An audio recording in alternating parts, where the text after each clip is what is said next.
George McGovern, who died last year, age 90, was best known for his 1972 presidential defeat to Richard Nixon. But he also chaired a committee that released the first dietary guidelines in the United States in January 1977. The simple fact is, quoting from the press conference, that our diets have changed radically within the last 50 years with great and often very harmful effects on our health. These dietary changes represent as great a threat to public health as smoking. The diet of the American people has become increasingly rich in meat and other sources of saturated fat and cholesterol, and in sugar. Most all the health problems underlying the leading causes of death in the United States could be modified by improvements in diet. Ischemic heart disease, cancer, diabetes, hypertension are diseases that kill us. They're epidemic in our population we cannot afford to temporize. The public wants some guidance, wants to know the truth, and hopefully today we can lay the cornerstone for the building of better health for all Americans through better nutrition. As Dr. Hegstead later recounted in an interview, a founding member of Harvard's nutrition department that spoke at the press conference, the meat, milk, and egg producers were very upset, and they weren't the only ones. The president and chair of the International Sugar Research Foundation called the report unfortunate and ill-advised, all part of the emotional anti-table sugar tidal wave conspiracy, evidently. From the official record of the committee hearings, simply stated people like sweet things, and apparently the McGovern Committee believes that people should be deprived of what they like. There is a puritanical streak in certain Americans that leads them to become do-gooders. The president of the Salt Institute felt that there's definitely no need for a dietary goal that calls for the reduction of salt consumption. In fact, the assertion from the report that improved nutrition may cut our nation's health bill by a third was challenged. See, what the committee didn't understand is that healthcare expenditures increase if the lifespan is prolonged. See, if people live longer because they eat healthier, it could be more expensive. As some researcher pointed out, if tobacco were banned, the increase in the expected lifespan would simultaneously increase the cost of care of old people, which comes under the category of healthcare expenditures. If people eat healthier, the Salt Institute warned, we might have more old people to take care of.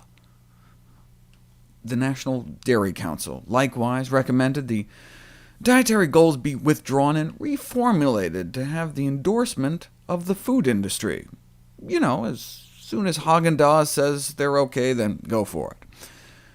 The two industries that went most ballistic, though, were the meat and egg producers, who demanded additional hearings were held. Egg councils requested the distribution of the dietary goals be immediately stopped.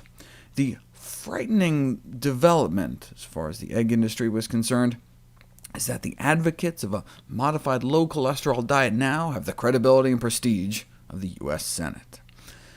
The president of the American National Cattlemen's Association described why the meat industry reacted rather violently, complaining that meat is never mentioned in a positive way in the guidelines. The only mention of meat are those associating meat consumption with various degenerative diseases. If these dietary goals are moved forward and promoted in the present form, entire sectors of the food industry, meat, dairy, egg, sugar, and others, may be so severely damaged that when it is realized that the dietary goals are ill-advised, as surely they will be, production recovery may be out of reach.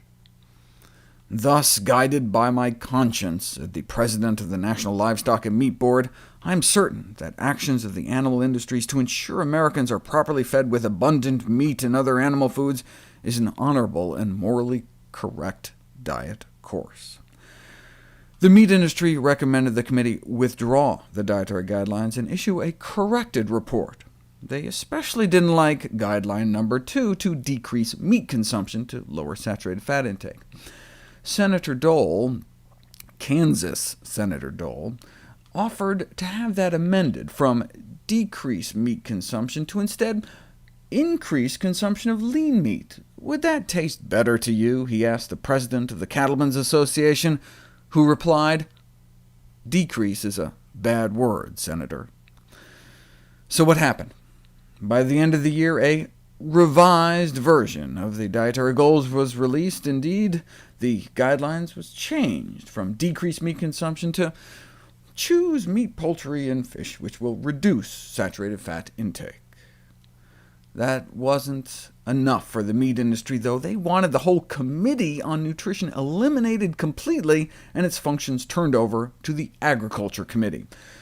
The New York Times, noting that the Agriculture Committee looks after the producers of food, not the consumer, editorialized that folding the Nutrition Committee into the Agriculture Committee would be like sending the chickens off to live with the foxes.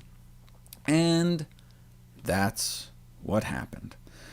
The Senate Committee on Nutrition and Human Needs got disbanded and placed within the Senate Committee on Agriculture. George McGovern fought until the bitter end, though, when an interviewer confronted him with the serenity prayers, "Grant me the serenity to accept the things I cannot change," McGovern rejected the notion, saying, "I keep trying to change them."